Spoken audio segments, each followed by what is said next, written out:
সবাইকে শুভেচ্ছা জানিয়ে আজকে শুরু করছি আমার নতুন একটি ভ্লগ। আমি আজকে শেষ বিকেলের আলোতে যাচ্ছি ইন্ডিয়া বাংলাদেশ বর্ডার হলদিবাড়ি গেটে, যেটা কিনা এখন বন্ধ রয়েছে।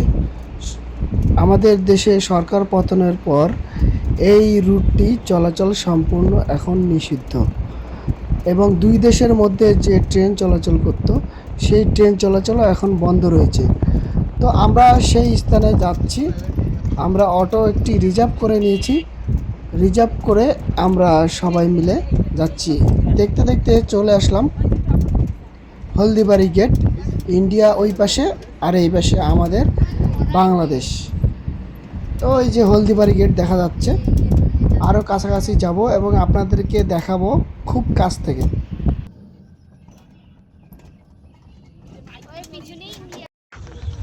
আমি আবার চলে আসছি চিলাহাটি এবং বাংলাদেশের মধ্যে অবস্থানকারী হলদিবাড়ি গেট, যেটা বাংলাদেশ এবং ইন্ডিয়ার ভিতরে।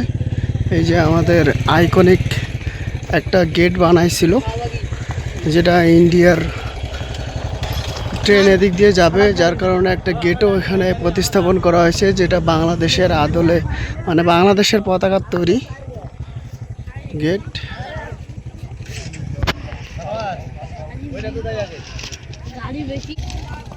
আর এই সেই হলদিবাড়ি গেটের ইন্ডিয়ার বর্ডার। এই যে দেখেন লেখা আছে সাবধান, সামনে আন্তর্জাতিক সীমান্ত। তো তারপরে হচ্ছে আমি একটু যাই। এই যে আশেপাশে গ্রামের অবস্থা।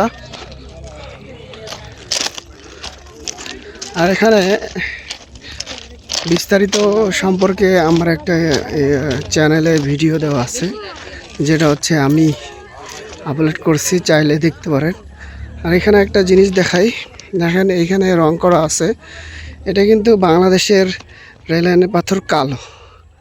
আর ওই পাশেই দেখেন, ঠিক ওই পাশে ইন্ডিয়ার, ওটা কিন্তু সাদা। দেখছেন, এ পাশে কালো আর এই পাশে সাদা। এটাই যে অবস্থা। এখন সন্ধ্যাবেলা, তাই সূর্যের আলো পড়ে গেছে, যার কারণে হচ্ছে এই ভিউটা ফুল দেখা যাচ্ছে না, অন্ধকার আসতেছে। ওই যে বর্ডার ইন্ডিয়ার বিএসএফ যাচ্ছে।